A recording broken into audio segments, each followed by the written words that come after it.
Hello guys, welcome back. Today's video going to show you here about to help you about to know how you can actually start to make the side of making the extra mortgage payment on the side of the Santander website. And that is going to be almost already through what we are going to have through our progress, through what we are going to have and what we are going to underestimate through our situation today. That is about really some time of things on what we are going to be here,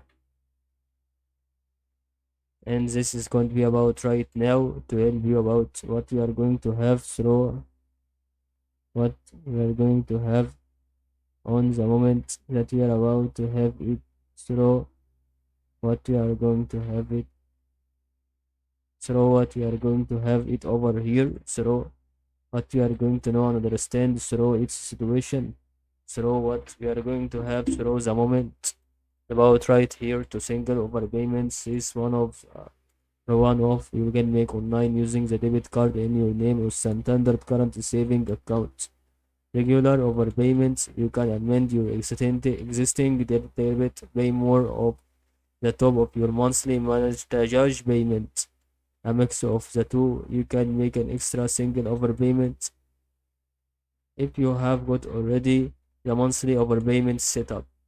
And that is going to be about almost to know how you can make extra charge payment on Santander.